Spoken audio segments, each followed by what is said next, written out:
చేయాలి? క్రీస్తుని బట్టి ప్రేమించాలి. పౌలు వారిని నేను అభ్యర్థించుతున్న నా ప్రియ సహోదరులారా, ఆ సంఘ ప్రియులు ఎంత పట్ల, ఆ సంఘ ప్రియుల పట్ల పౌరుకి ఎంత అపేక్ష ఉంటుందో మనం చూస్తున్నాం. అవును, అపేక్ష.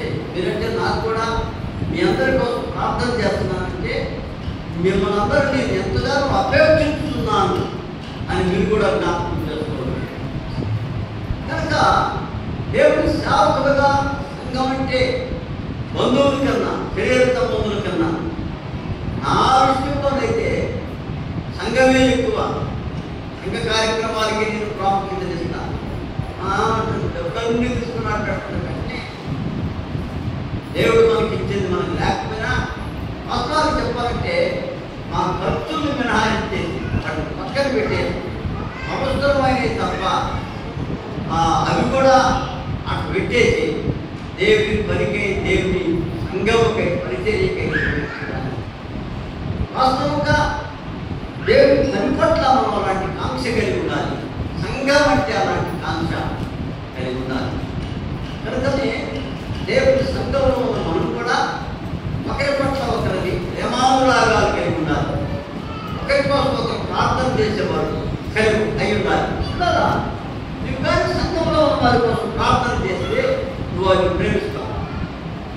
సంఘంలో ఉన్న వారి కోసం ప్రార్థన చేయలేదనుకో నువ్వు వాళ్ళని ప్రేమించుంటే వెనకబడిపో. అందుకని కొంత సమయాన్ని కేటాయించుకొని వారి కోసం నువ్వు ప్రార్థన చేయాలి. నువ్వు వారిని ప్రేమిస్తున్నావు అంటానికి నిదర్శనం ఏంటంటే నీవు వారిని నీ ప్రార్థనలో జ్ఞాపకం చేసుకోవడం. నీవు వారిని ప్రార్థనలో జ్ఞాపకం, అలా ప్రార్థన ద్వారా వారిని జ్ఞాపకం చేసుకోవడం వలన ఆ సంఘంలో ఉన్నవారు నీకెంత ఎక్కువైన వారు, తక్కువైన వారు, వారికి ఎలా ప్రేమిస్తున్నావో అర్థమవుతుంది. అందుకని నేను అభ్యర్థిస్తూ నా ప్రియ సహోదరులారా అని పిలిపిల్ని గురించి చెప్తున్న మాట చక్కని మాట. ఆ తర్వాత అన్నాడు, ఎవరు కిందలేదు, నా ఆనందమును నా కిరీటమునై ఉన్నా నా ప్రియులారా. అసలు నా ఆనందం మీరేనయ్యా అన్నాడు కదా. నా ఆనందం అంతా మీరే. అవును, దేవుడి సేవలోనే మనకు ఆనందం, సంఘంలోనే ఆనందం.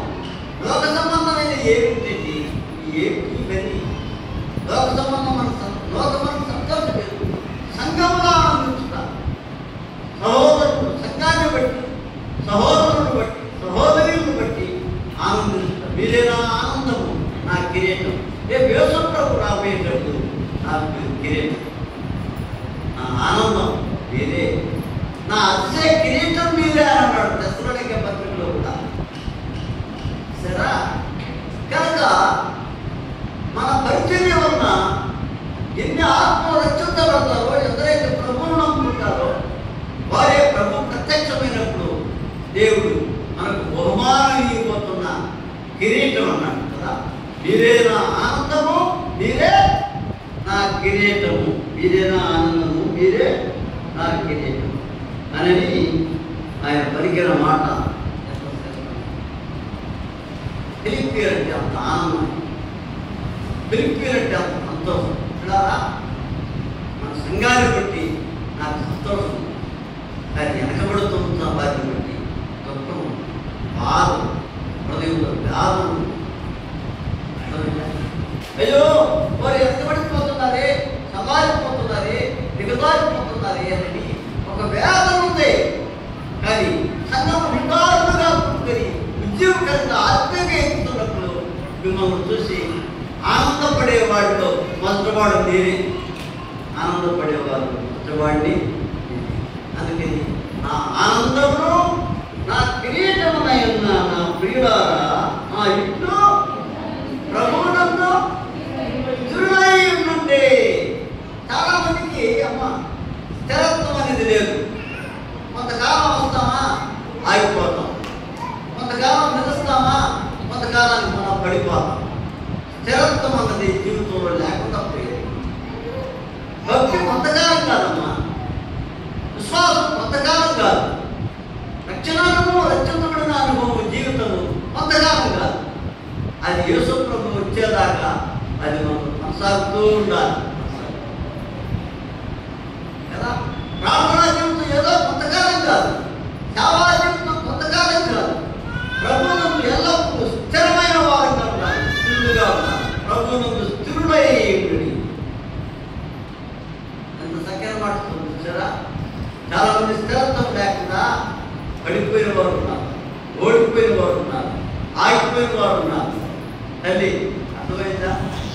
ఒకనాడు సాధ్యాలు చెప్పినవాడు సాధ్యాలనే అందులేరు కదా. ఇలాంటి అస్థిరమైన జీవితం, ధనం కూడితే వలన కొంతమందికి ఉద్యోగాలు వస్తే, కొంతమంది ధనం కూడితే ఇలాగా భక్తిని విడిచిపెట్టి లోకంలోకి వెళ్ళిపోయేవాడు ఉన్నారు. మన ఎదుట సుందరత్వం చాలా భక్తిగా ఉన్నాడు, ఒక స్త్రీని బట్టి మోసపోయాడు. మంచి ప్రార్థనాపరుడే, విశ్వాసం కలిగిన వాడే. ఇట్లాంటి వాళ్ళని మనం చూసుకుంటే వాడి జీవితాన్ని చూసినప్పుడు వేదన జీవితాన్ని దుఃఖంతో గడపాలి.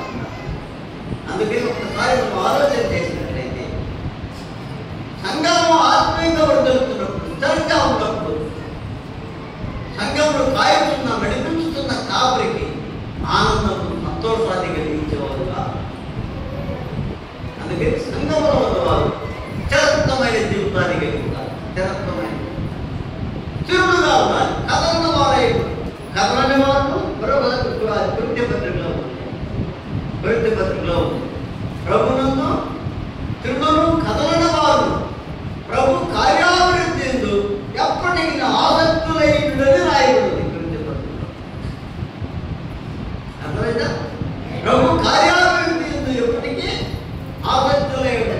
స్థిరుడు, స్థిరత్వం, క్రమం రాగా కొన్ని పరిస్థితులు ఎదురుగాగా కదలిపోయేవారు, తొలగిపోయేవారు. అలా కాకుండా దేవుడితో స్థిరమైన జీవితాన్ని కలిగి ఉన్నాడు. నమ్మకమైన బోధన చేపట్టండి అమ్మ. మీరు నమ్మిన విశ్వాసం, మీరు కలిగి ఉన్న విశ్వాసం వాక్యానుసారమైనది. అనేక రకాలైన బోధనలు పట్టించి తెలుసుకోవాలండి. రకరకాలైన తప్పుడు బోధనలు ఉంటాయి లోకంలో, పట్టించి వెళ్ళబాకండి. ఎందుకంటే నేను శ్రేష్టమైన వాక్యం మీకు దొరకదు, స్థిరమైన వాక్యం మీకు దొరకదు. మీరు ఎక్కడ కనుగొనలేరు, ఎక్కడ సంపాదించలేదు. కనుక ఈ వాక్యాన్ని మీరు అనుసరించగలిగితే మీ కుటుంబాలు దీవించబడతారు, మీ బిడ్డలు దీవించబడతారు, మీరు ఆశీర్వాదాన్ని పొందుకుంటారు, మీకు ప్రేమతో మనం చేస్తారు. అందుమాత్రమే కాదు, ఇంకా దైవ గ్రంథంలో అక్కడ ముందుకెళ్తే మనం ఏమన్నాడు? 2వ వచనంలో ప్రభువునందు ఏక మనసు గలవారైండి. అంటే ఫిలిప్పీ విశ్వాసం మంచివాడే కానీ మనకు లోటు ఉన్నది, ఒక లోటు. అదేంటంటే ఏక మనసు లేదమ్మా. అమ్మా ఎన్నారైతున్నారా? మన సంఘంలో ఉన్నారా? మనం కూడా ఏక మనసు కలిగి ఉండాలి. ఎందుకంటే వారు పాల్గొంటే పెట్టిన ఇందాక నేను చెప్పా, ఏక మనసు అవసరమైనది. ఏకభావం గమనస్తుల్లో కానీ, పెద్దల్లో కానీ, సేవకుల్లో కానీ ఏక మనసు, ఏక మనసు, ఏక మనసు, ఏక మనసు కలిగి ఉండాలి, ఏకభావం కలిగి ఉండాలి, ఏక తాత్పర్యం కలిగి ఉండాలి కదా. ఏక తాత్పర్యం కూడా కలిగి ఉండాలి. ఏకభావం గలవారై అన్న మాట ఇక్కడ రాసింది. ఇక్కడ రాబోలో 1వ అధ్యాయం 27వ వచనం. నేను వచ్చి మిమ్మల్ని చూచాను, రాకపోయినను మీరు ఏ విషయంలో ఎదురించు వారికి బెదరక అందరూ ఒక్క భావముతో, 2 భావాలు కాదు, ఒక్క భావముతో స్వార్థ విశ్వాస పక్షమున పోరాడుతూ ఏక మనసు గల వారు నిలిచి ఉన్నారని నేను మిమ్మల్ని గురించి విన్నాక మీరు క్రీస్తు యొక్క సువార్తకు తగినట్టుగా ప్రవర్తించుడి. క్రీస్తు సువార్త, మీరు ఏ వాక్యము చేత రక్షించబడ్డారో ఆ వాక్యములకు తగినట్టుగా జీవించండి. కనుక చదవకపోవద్దు, ఒక్క భావముతో పోరాడండి, ఏక మనసు గలవారండి. సువార్త విశ్వాస పక్షముగా నిలబడండి అన్నాడు. క్రీస్తు సువార్తకు తగినట్టుగా ప్రవర్తించండి అన్నాడు కదా. అందుకని ఈ పిలుపుకి ఏకభావం అనేది లేదు, ఏక మనసు అన్నది అంతా మన పరిచర్య ఉంది, విస్తరణ ఉంది, ప్రేమ ఉన్నది, అభివృద్ధి ఉంది. దేవునికి ఇచ్చే విషయాల్లో వాళ్ళు ఆసక్తి కలిగి ఉన్నారు. పౌలు వారిని అపేక్షిస్తున్నాడు. మీరే నా ఆనందం అన్నాడు, మీరే నా కిరీటం అన్నాడు. అన్నింటిలో బాగుంది. ప్రార్థనా జీవితం ఉన్నది వాళ్ళకి, అన్ని పరిస్థితులు బాగుంది. ఒక్కటిలో తప్పిపోయారు. అదేంటంటే ఏక మనసు. ఏంటంటమ్మా ఏనండి? ఏమిటంట? ఏక మనసు లేదు. ఏక మనసు లేక వాడు అలా జీవిస్తున్నాడే. వాళ్ళ గురించి రాస్తున్నాడు ఈ పత్రిక 4వ అధ్యాయం. మీరైతే అలగతారేమో, మమ్మల్ని గురించి రాసి పెట్టాడే, మమ్మల్ని గురించి అన్నాడే అని మీరు అలగతారేమో. వాడి పేర్లు కూడా చెప్పి మాట్లాడుతారు. చదవయ్యా. ప్రభువునందు ఏక మనసు గలవారయుండుడని యువోదేను చుంటికేను బతిమాలుకొనుచున్నాను. సరా ఓ సహోదరిలారా, ఏనండి అసలు ఐక్యత లేకపోయేది ఎవరు అంటే ఎప్పుడు అని చెప్పుకోవాలి. 2 స్త్రీలు సంఘంలో ఉన్నారు. ఒక ఆమె పేరు యువోదయ, రెండవ ఆమె పేరు సూట్కేస్ కాదు, చుట్టికేను కదా కదా. మొదటి పేరు యువోదయ, రెండవ పేరేమో చుట్టికేన్ అనే ఈ సహోదరులు ఫిలిప్పీ సంఘంలో ఉన్నారు. వాడు రక్షించబడిన వారు. వారి పేరు దేవ గ్రంథంలో రాయబడిందని రాశాడు. కింద వారి పేర్లు ఎక్కడ రాయబడి ఉన్నాయంట? దేవ గ్రంథంలో రాయబడి ఉన్నాయి. దేవ గ్రంథంలో ఎవరి పేరు రాయబడతాయంటే అమ్మా, ఎవరైతే రక్షించబడ్డారో, దేవుడిని నమ్ముకున్నారో వారి పేరు దేవ గ్రంథంలో రాయబడతాయి. దేవ గ్రంథంలో రాయబడి అవును చెప్పారు. అంతేకాదు వారు బతిమాలుకుంటున్నారు అన్నాడు. పేరు అన్నా, ఒకవేళ మా ఇద్దరికి ఐక్యత లేకపోయిందనుకో, మా పేరు నువ్వు పబ్లిక్ చేస్తావా? ఎన్ని సంఘాలు చెప్పేశావు. ఈ పత్రిక ఫిలిప్పీ పత్రిక ఎంతమంది చదువుకున్నారు కదా. కనుక మీరు చదువుకున్న తర్వాత సంఘాలు కూడా చదువుతుందని చెప్పాడు కదా. ఇట్లాగా ఈ ఫిలిప్పీ పత్రిక వారికి రాసినప్పుడు వాళ్ళ మధ్య ఉన్న అనైక్యతను ఎల్లడి చేస్తున్నారు. కానీ ఆ విషయంలో వారు చక్కపడడానికి కారణమే బతిమాలుకుంటున్నాను అన్నాడు. ఏమన్నా వారిని బతిమాలుకుంటున్నాను. ఏమని? ఏక మనసు గలవారై ఉండాలని బతిమాలుకుంటున్నాను. వాళ్ళిద్దరు పరిస్థితి ఎలాంటి? ఆ స్త్రీలు పరిచర్య ఎలాంటిదో చూద్దామా? 3వ వచనం. ఆ స్త్రీలు అవును నిజమైన సహకారి. ఆ స్త్రీలు క్లెమెంతుతోను మా ఇద్దరు సహకారులతోను సువార్త పనిలో నాతో కూడా ప్రయాసపడిన వారు కనుక వారికి సహాయం చేయమని నిన్నేడుకుంటున్నాను. ఆ స్త్రీలు ఎలాంటి వాడంటే, క్లెమెంత్ అనే సహోదరుడు ఉన్నాడు. ఇంకా ఇద్దరు సహోదరులు కూడా ఉన్నారు. వాడు సహకారం, దేవుని స్వార్థ పరిచయంలో సహకారం. వాళ్ళతో కలిసి ఈ స్త్రీలు కూడా స్వార్థ పరిచయంలో సహకారులుగా ఉన్నారట. అమ్మా అర్థమవుతుందా? క్లెమెంత్ లాంటి వాడు ఇంకా కొంతమంది అక్కడ ఉన్నారు, ఇతర సహోదరులు. వాళ్ళందరితో కలిసి స్వార్థ పరిచర్యలో సహకారులుగా ఉన్నారు. నిజమే. దేవుని సేవకులతో కలిసి సంఘంలో ఉన్న సహోదరులైతేనేమి, సహోదరులైతేనేమి సహకారులుగా పరిచర్య చేయాలి. సహకారులుగా ఉన్నారు. నాకేం పట్టింది కాదు, వాళ్ళే చూసుకుంటారు. నేను బాగుంది, నేను చేయండి, వాడు పోతారులే, వాడు చేసుకుంటారులే అని అనుకోకు. నీవు కూడా సహకారి అవ్వాలి. ఆ స్త్రీ వలె, ఆ స్త్రీలతో చూడండి, నాతో కూడాను, నా ఇతర సహోదరులతో కూడాను స్వార్థ పరిచర్యలో నాతో కూడా ప్రయాసపడిన వారు,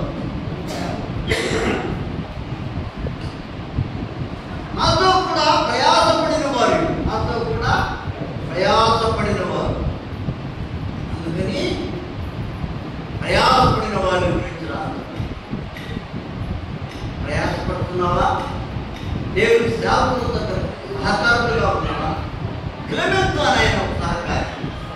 ఇతర సహోదరులు ఇంకా పేరు చెప్పకుండా రాశాడు.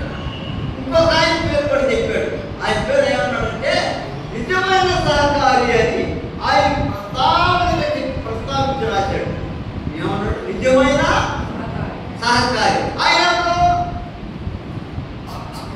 అయ్యా తెలుసా మీకు ఆయన ఎవరో? నిజమైన సహకారి అని అన్నాడు. ఆయన ఎవరో కాదు, ఆయన వైద్యుడైన లోక. వైద్యుడైన లోక గొప్ప సేవ చేశాడు. కానీ ఆయన ప్రేమ ప్రస్తావనకి ఎలా?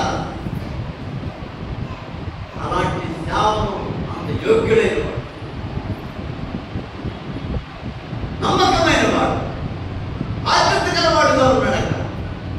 అందుకని పేరును కూడా ప్రస్తావన చేయకుండా పౌరుడు నిజమైన సహకారి అని ఉద్దేశించారు. క్లెమెంట్తో ఇతర సహోదరులతో కూడా నాతో కూడా స్వార్థపడితో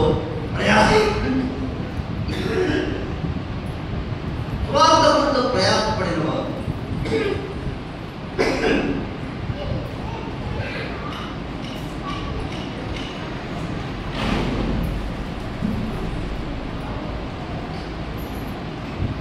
అని వారి గురించి రాసిన మాట ఎంత శ్రేష్టమైనది.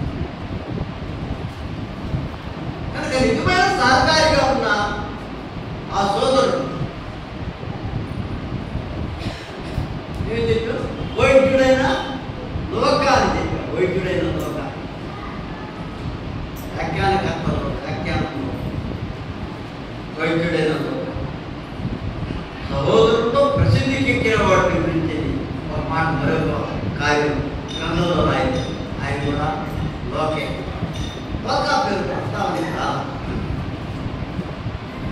అంత నమ్మకమైన స్వార్థ పనులు సహకరించారు. అందుకని ఈనాడు స్వార్థ పరిచర్యలో క్లెమెంట్ ఎలా సహకారిగా ఉన్నాడో పౌరులు, ఇతర సహోదరులు ఎలా ఉన్నారో, నిజమైన సహకారి పౌరులు ఎలా ఉన్నాడో, ఇద్దరు స్త్రీలు కూడా ఆ సంఘంలో పౌరులతో కలిసి స్వార్థ పరిచర్యలు ఎలా ప్రయాసపడ్డారో అలాగే ఈనాడు దైవ సేవకులతో కలిసి స్వార్థ పరిచర్యలు సాకారులుగా సహోదరి ఉండాలి.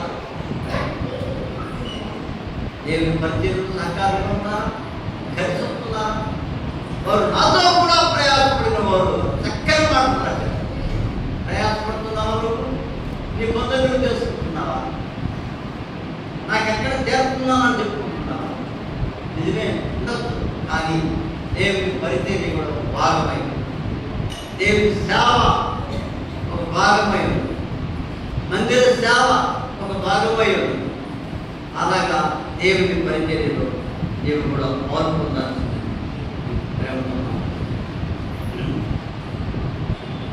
కొంతమంది స్త్రీల గురించి ఇద్దరు స్త్రీలు ఒక్క ఐక్యత లేకపోవడం తప్ప తర్వాత తదుపరి వాడి యొక్క జీవితం అంతా కూడా చాలా ఆశీర్వాదకరంగా ఉన్నట్టు, గొప్ప సేవలో వారు కలిసి ఉన్నట్టు, పౌరులతో కూడా సేవలు తిరిగినట్టు. లోకాసువార్త 8వ పీరియడ్ అక్కడ కొందరు స్త్రీలు కనబడుతుంది.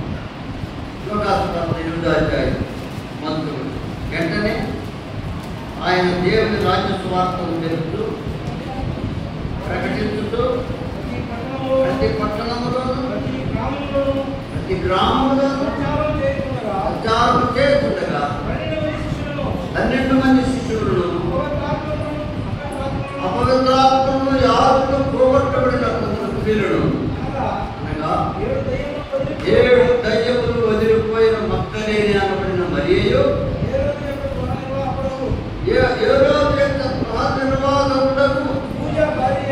పూజా భార్యకు యోహన్నయు సూసన్నయు ఆయనతో కూడా ఉండిరి. వీరును ఇతర అనేకులను తమకు కలిగిన ఆస్తితో వారికి ఉపచారం చేయుచు వచ్చిరి. 12 దయ్యములు ఎండిపోయిన పిల్లపట్టబడిన ఒక సహోదరి, 12 కాదు 7 దయ్యాలు, 7 దయ్యాలు. 12 మంది శిష్యులతో కూడా స్వార్థ పరిచర్యలో వారు కూడా వస్తున్నారు. యేసుప్రభు ఉన్నాడు, ఆయన శిష్యులు 12 మంది ఉన్నారు. ఆ 12 మందితో పాటు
చెప్తారా ఆ స్త్రీని కూడా చిన్నవాడు, మంచి ఉన్నత స్థాయి కలిగినవాడిని.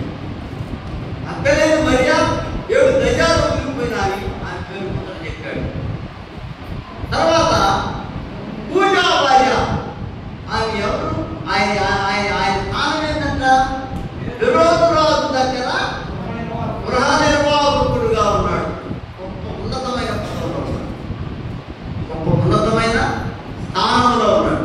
గృహ నిర్వాహకుడు అతని భార్య ఉన్నతమైన స్థానంలో ఉన్నాని యోహన్న అని స్వార్థ పరిచయం సూసన్న, ఇలాంటి పేరు పెట్టుకోండి. యోహన్న, సూసన్న. మన సంఘంలో ఎవరికి లేదు కదా సూసన్న. స్వార్థ పరిచర్యలో నమ్మకంగా సహకరించండి.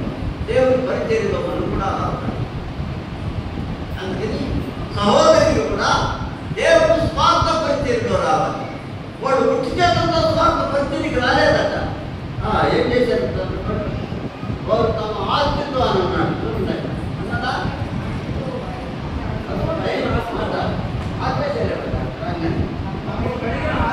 తమకు కలిగిన ఆస్తితో వారికి ప్రచారం చేశారట. ఎంత పెట్టుకుని వచ్చారు కదా.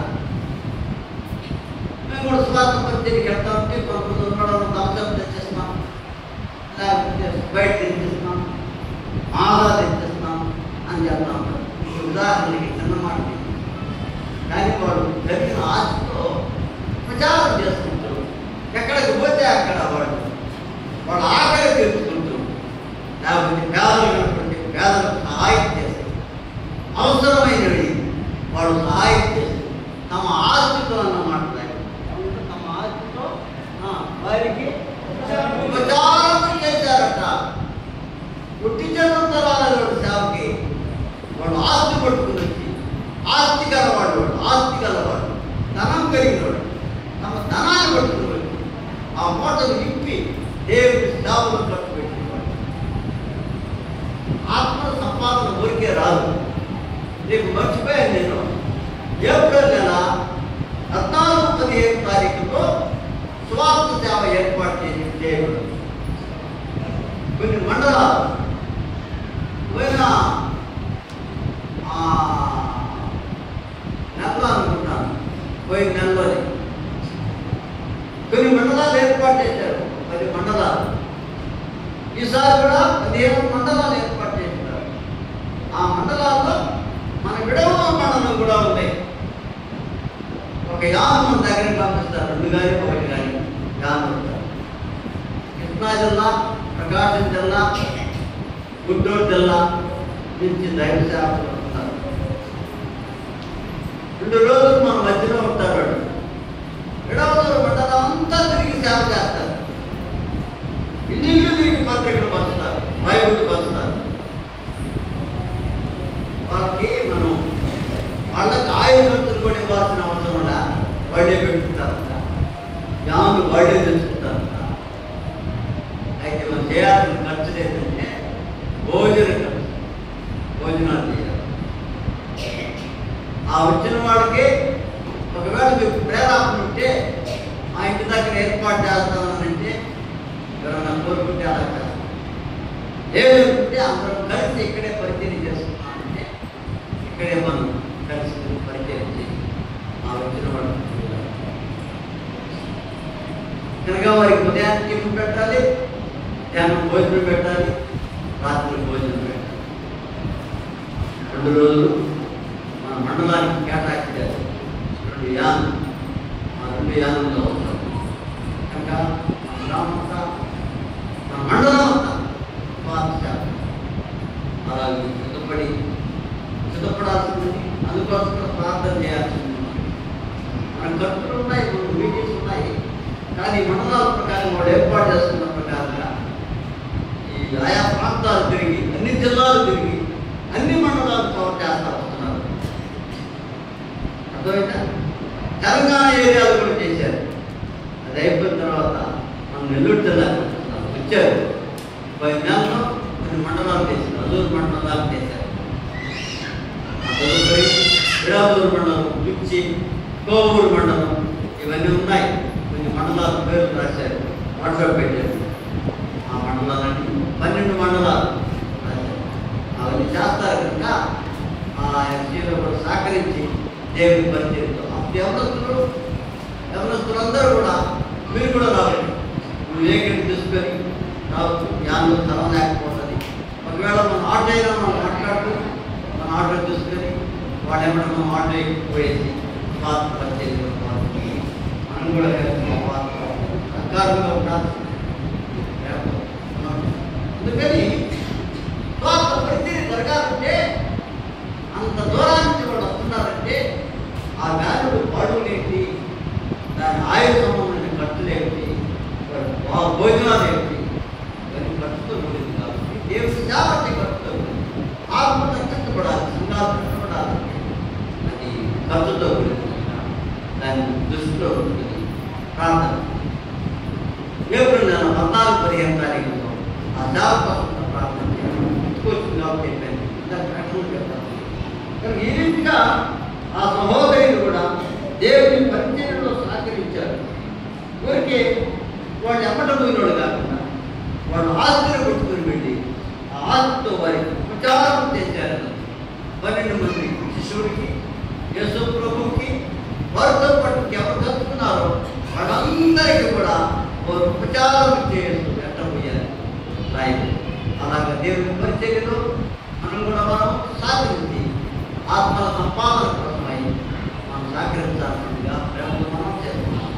దేవుడి వాసి భాగాన్ని అందరినీ చేరుగాక.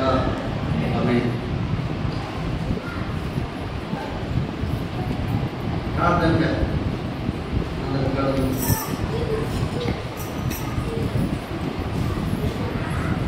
ప్రార్థన చేస్తాం. కలుగుతున్న అందరూ దయగలిగిన దేవా, ఈ వందనాలయ్యా, స్తోత్రాలు. పేరు రాస్తూ అపోస్తలుడైన 4వ అధ్యాయంలో